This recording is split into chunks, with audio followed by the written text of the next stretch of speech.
जब से फिर एक बार अल्पमत की सरकार में प्रधानमंत्री बने हैं, तब से हिंदुस्तान में उनके पैर नहीं टिक रहे हैं। जब से ये सरकार बनी है 10 साल से, खास करके 370 कलम हटने के बाद जम्मू कश्मीर की स्थिति बिगड़ती जा रही है। ये सच है। कल का हमला भी बहुत ही खतरनाक है। जम्मू कश्मीर, मणिपुर, ये 2 राज्य ऐसे हैं, ये लोग मानते हैं कि ये भारत का हिस्सा नहीं है। राष्ट्रपति भवन में आपने देखा होगा, एक यंग लड़की स्मृति कितनी यंग है, उनका पति शहीद हो गया। तो आपको क्या लगता है उनके दिल में, उसके मां के दिल में क्या तूफान होगा उस वक्त? ये जिम्मेदारी जो है ये सरकार की है कि आपके होते हुए 56 इंच का सीना वाले आप होते हुए हमारे जवान 5-5, 10-10 जवान शहीद होते हैं दर दिन। आप सत्ता में बैठने के लायक नहीं। रशिया में जाते हैं, इटली में जाते हैं, लंदन में जाते हैं, महाराष्ट्र में 10 बार आते हैं। मणिपुर में क्यों नहीं जाते? क्या मणिपुर हमारे देश का हिस्सा नहीं है? कश्मीर में क्यों नहीं जाते? प्रधानमंत्री जी जब से फिर एक बार अल्पमत की सरकार में प्रधानमंत्री बने हैं, तब से हिंदुस्तान में उनके पैर नहीं टिक रहे हैं। कभी ग्रीस में जाते हैं, कभी इटली में जाते हैं, कभी रूस में जाते हैं, जाने दो। प्रधानमंत्री जब शपथ ले रहे थे, उसी वक्त जम्मू कश्मीर में आतंकी हमला हो रहा था। अमित शाह जी देश को गुमराह कर रहे हैं। अगर आपने अमित शाह जी का बयान देखा होगा है कि जम्मू कश्मीर में पूरी तरह से शांतता है, सब कुछ कंट्रोल में है। ये गृह मंत्री का बयान है, ये डिफेंस मिनिस्टर का बयान है। लेकिन जब से ये सरकार बनी है 10 साल से, खास करके 370 कलम हटने के बाद जम्मू कश्मीर की स्थिति बिगड़ती जा रही है। ये सच है। कितने जवान शहीद हो गए उस बारे में जरा आप हमें जानकारी दीजिए। 10 साल में या 370 कलम हटाने के बाद सबसे ज्यादा जवान शहीद हो गए हैं इस सरकार के कार्यकाल में जम्मू कश्मीर। कल का हमला भी बहुत ही खतरनाक है, दुखद है। हमारे जवान शहीद हो गए, उसमें से एक जवान महाराष्ट्र के अकोले से है।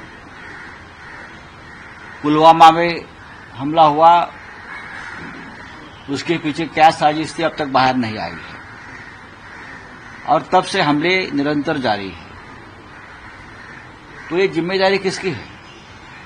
ये जिम्मेदारी देश के प्रधानमंत्री के, देश के गृह मंत्री के और देश के रक्षा मंत्री की है। लेकिन जम्मू कश्मीर, मणिपुर, ये 2 राज्य ऐसे हैं, ये लोग मानते हैं कि ये भारत का हिस्सा नहीं है। राहुल गांधी जी कल मणिपुर में गए, आपने देखा होगा क्या हालत है मणिपुर की। जम्मू कश्मीर की हालत भी उससे बेहतर नहीं है, बहुत ही खराब है। आए दिन लोगों की हत्या होती है, जवानों का बलिदान होता है, फिर आप उनको मेडल्स, शौर्य चक्र, कीर्ति चक्र देते हैं। ये आपकी नाकामी है कि हमारे जवान शहीद हो रहे हैं। आप उनका उत्सव मत मनाइए। राष्ट्रपति भवन में आपने देखा होगा, एक यंग लड़की स्मृति कितनी यंग है, उनका पति शहीद हो गया। तो आपको क्या लगता है उनके दिल में, उसके मां के दिल में क्या तूफान होगा उस वक्त? ये जिम्मेदारी जो है ये सरकार की है कि आपके होते हुए 56 इंच का सीना वाले आप होते हुए हमारे जवान 5-5, 10-10 जवान शहीद होते हैं दर दिन। आप सत्ता में बैठने के लायक नहीं। वहीं भाजपा के प्रधानमंत्री इसमें विदेश यात्रा पे पुतिन उनका स्वागत करते हैं। पुतिन कहते हैं कि मोदी ने अपनी पूरी जीवन जो है लोगों की मदद के लिए निछावर कर दिया। बात ऐसी है, उनके दौरे के कुछ तरीके जो प्रधानमंत्री इसमें दौरे हैं। प्रधानमंत्री तो देश के बाहर रहना पसंद करते हैं, क्योंकि देश में जो समस्या है उनसे वो रूबरू नहीं होना चाहते, देश की समस्या को वो निवारण नहीं करना चाहते या झेल भी नहीं सकते लोगों का प्रेशर। तो बाहर रहना, घूमेंगे फिरेंगे, पिकनिक मनाएंगे, वो मजा करेंगे और कुछ नहीं करेंगे। देखिए पुतिन जो बोलते हैं, कल और कोई प्रधानमंत्री होता मोदी जी के जगह पे तो पुतिन यही बोलता। पुतिन और कोई बात नहीं करते। जो पुतिन साहब लोकतंत्र को मानते नहीं है, वहां का पूरा विपक्ष खत्म कर दिया, एक तो जेल में है या उनको मार दिया, हत्या कर दी।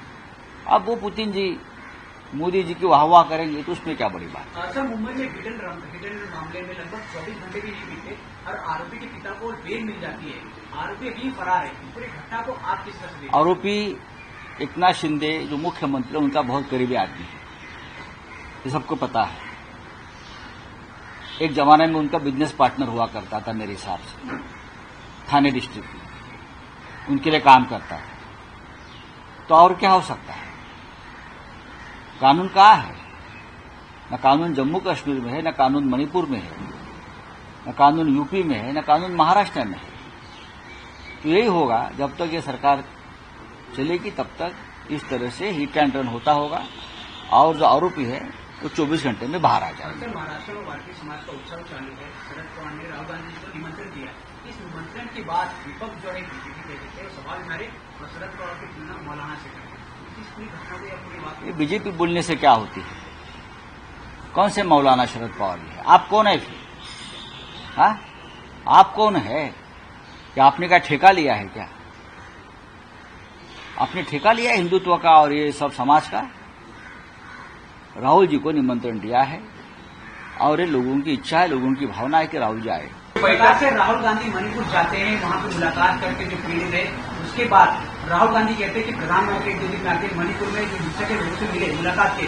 वहीं बीजेपी कहती है कि राहुल गांधी युवराज जो है वहां पे आके माहौल खराब करना चाहते हैं। नहीं, क्या सूचना भी चाहती है प्रधानमंत्री मणिपुर विजिट करें?